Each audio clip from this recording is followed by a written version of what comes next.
Hello students. आज हम इस वीडियो में हृदय के बारे में बात करेंगे।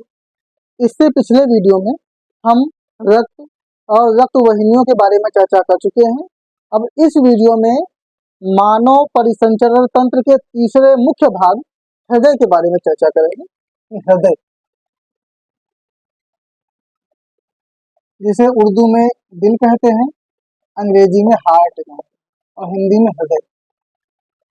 तो हृदय के बारे में पढ़ेंगे कि हृदय क्या होता है। हृदय का चित्र भी बहुत से लोग सही से नहीं बना पाते हैं, तो इस वीडियो में हम चित्र बनाना भी सीखेंगे, हृदय का चित्र कैसे बनाते हैं और साथ ही में इसके बारे में पढ़ेंगे।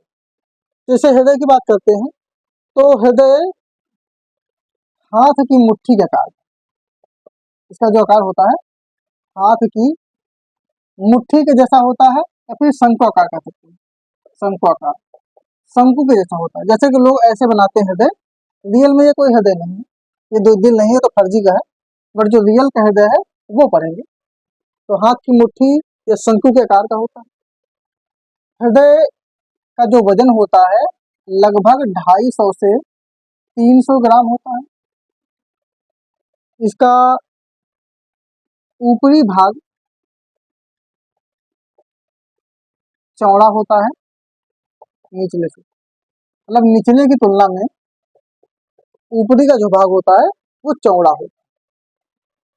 ये एक मांसल अंग है, यानी कि मांस से बना है। और जो हृदय है एक विशेष रूप की हृदय पेशियों से मिलकर बना है। जैसे कि पढ़े हुए हैं कि हमारे शरीर में 3 तरह की पेशियां होती हैं, रेखित पेशियां, अरेखित पेशियां और हृदय पेशियां। तो हृदय पेशियों से हमारे शरीर का हृदय बना है। इसकी उपस्थिति देखा जाए तो यहाँ पर होती है, यानी कि जो दो फेफड़े हैं दोनों के बीच में हल्का बाईं तरफ, जैसे कि मान लिया कि एक फेफड़ा ये है, एक फेफड़ा ये, तो हल्का बाईं तरफ यहाँ पर ऐसे हृदय होता है। तो ये तो हृदय की उपस्थिति की बात करते हैं। अब अगर हृदय के बारे में बात करते हैं, हृदय दिखता कैसा है, तो हृदय का रंग हल्का गुलाबी रंग का होता है, गुलाबी या हल्का लाल कह सकते हैं, गुलाबी या हल्का लाल। ये हृदय का रंग होता है। हृदय में 4 कक्ष होते हैं, यानी हृदय जो है एक 4 कमरों वाला घर है। अब जो 4 कक्ष होते हैं उनके बारे में बात करेंगे, क्योंकि इसमें दो भाग से मान लीजिए हृदय ऐसे है, तो हृदय को हम 4 पार्ट कर देते हैं इस प्रकार से। अब ये काम चलाओ, हृदय नहीं है, हृदय जैसा। तो इसमें जो ऊपरी का भाग है इसे कहते हैं अलिंद, और जो नीचे का भाग है निलय। याद करने में भी आसानी है, ऊपर आ से अलिंद, नीचे नी, निलय। तो अलिंद में अच्छा हम ऐसे करेंगे इस तरह से, तो ये हमारा दाया हुआ, ये बाया, ये क्या है, ये हो गया दाया अलिंद, ये हो जाएगा बाया अलिंद, फिर दाया निलय और ये बाया निलय। यानी इस प्रकार से अगर हम भाग की बात करें तो हृदय के 2 भाग होते हैं, ऊपरी भाग को अलिंद कहते हैं, निचले भाग को निलय कहते हैं। लेकिन अगर हम कक्ष की बात करें तो हृदय में 4 कक्ष होते हैं, दाया अलिंद, बाया अलिंद, दाया निलय, बाया निलय। तो ये सब हृदय के अंतर्गत होने वाली कुछ बातें हैं।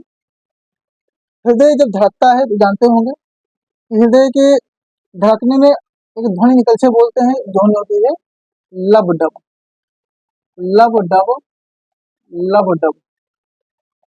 ये हृदय के धड़कने पर निकलने वाली ध्वनि।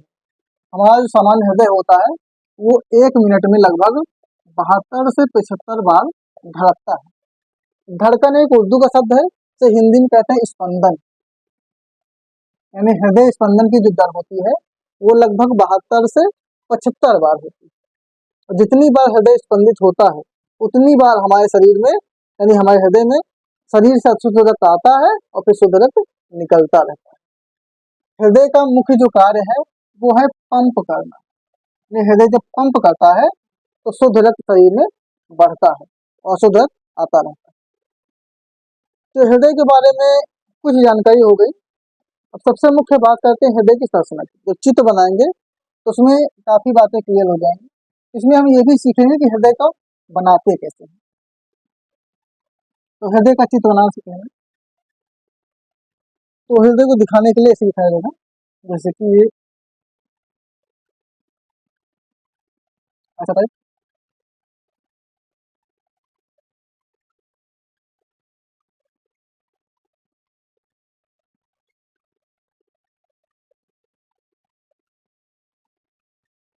ऐसा कुछ दिखेगा।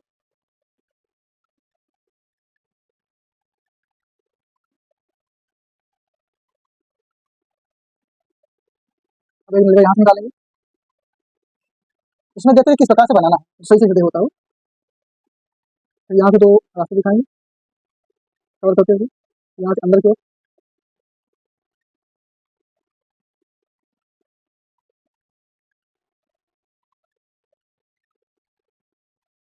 इधर का भाग दिखाना है।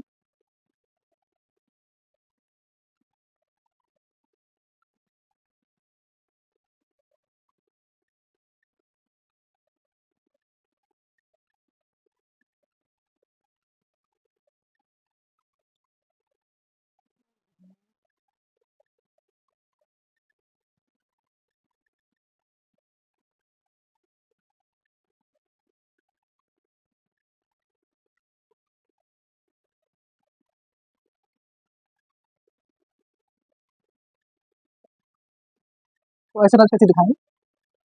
अब यहाँ पे समझना होगा। अब ये जाएगा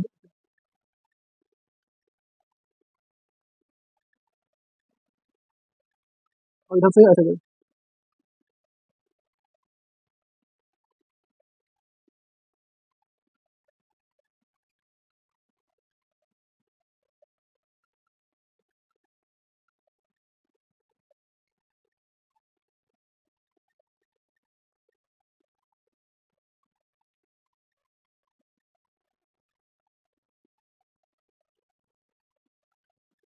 ये पल निकल रहा है इधर से दिखाई।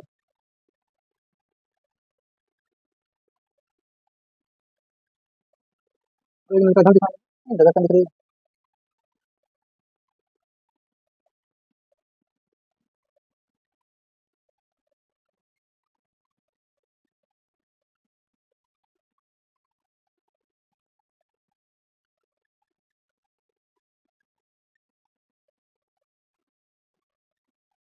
तो कुछ इस टाइप का दिख रहा है कि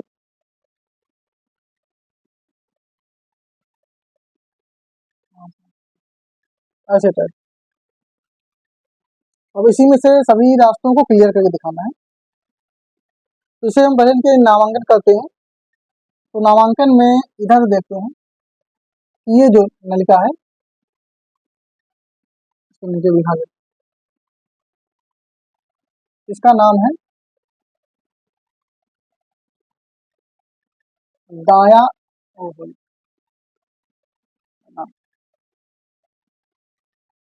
ये है महाशिरा। महाशिरा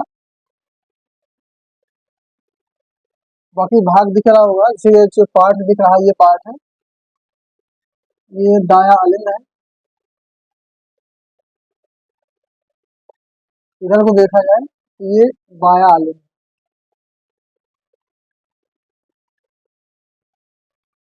फिर दाया नीले, ये बाया नीले।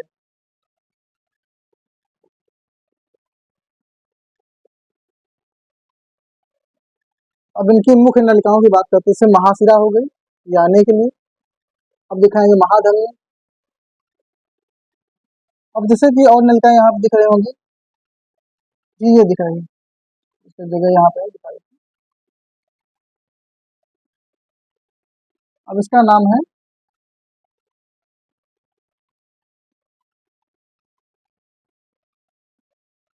फुसफुसीय धमनी, जो कि जाने के लिए हो गई। अब आने के लिए नलिकाओं को दिखाना है। तो ये जो नलिका दिख रही है ये यहाँ पे आ रही है, इसका नाम है महाधमनी।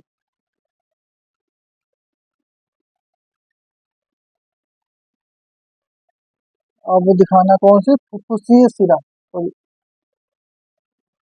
महाधमनी। और वापस आने के लिए ये निकल रही है, यहाँ से आ रही है यहाँ।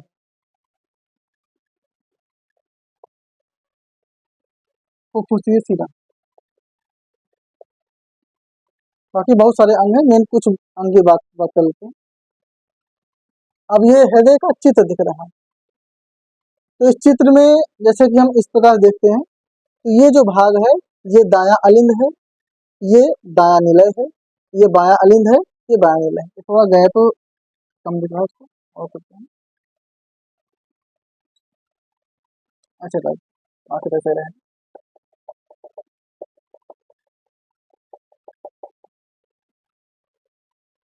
अब यहाँ पे वाल भी लगे हुए हैं, उनके बारे में बताएं। देखिए इसमें ये तो दिख रहा है कि हृदय है, जिसमें 4 कक्ष हैं, एक कक्ष हो गया, दूसरा, तीसरा, चौथा।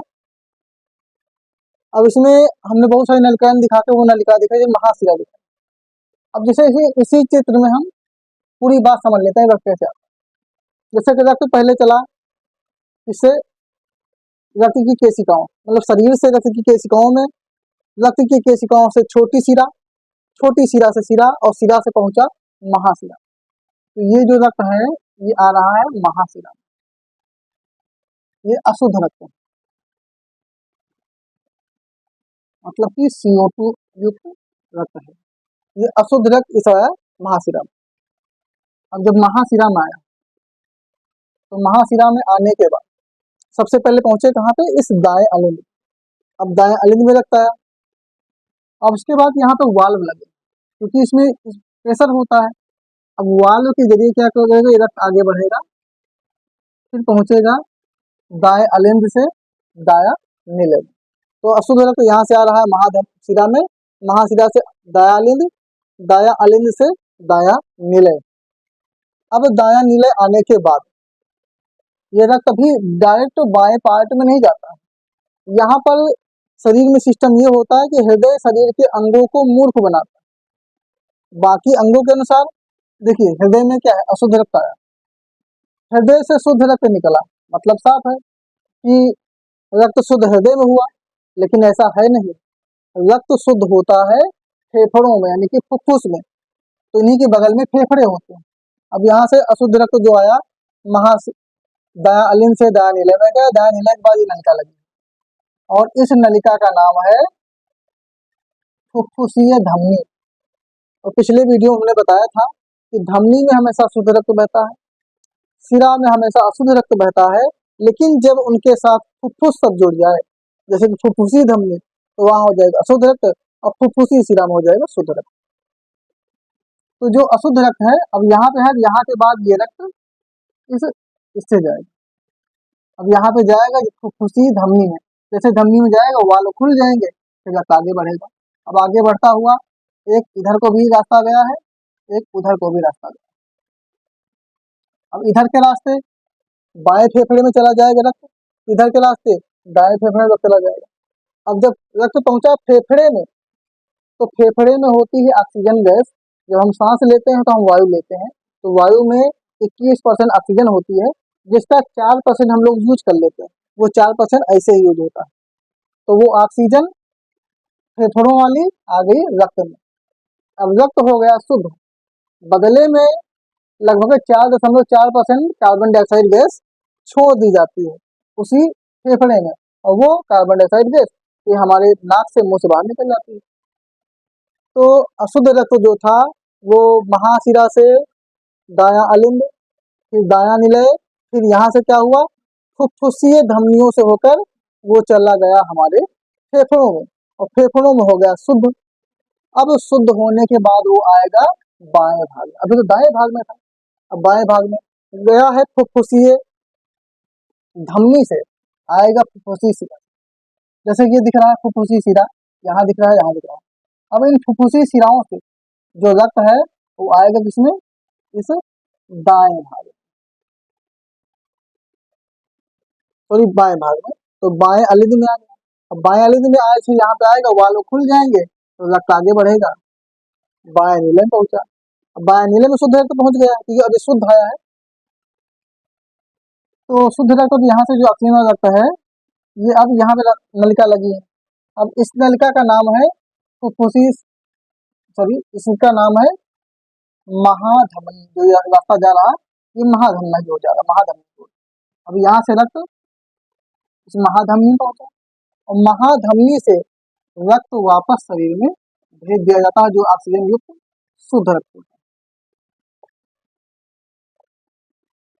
तो इस चित्र में रक्त की थोड़ी हृदय की संरचना भी हो गई और हृदय की क्रिया विधि भी हो गई। एक बार फिर से देख लेते हैं।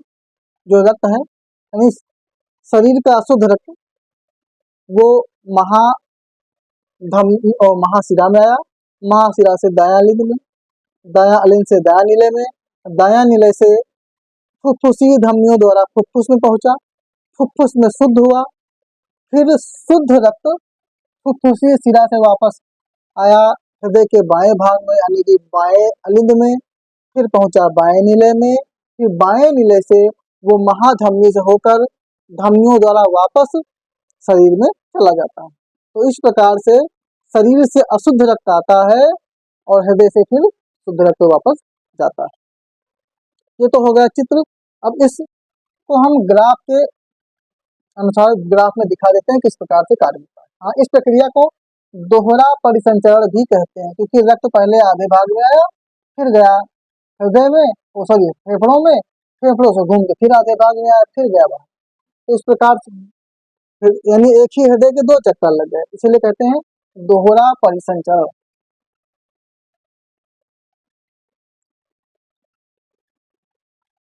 तो अब हृदय का जो रक्त का शुद्धिकरण है, इसको साथ में देख लेते हैं कि सबसे पहले क्या है कि शरीर।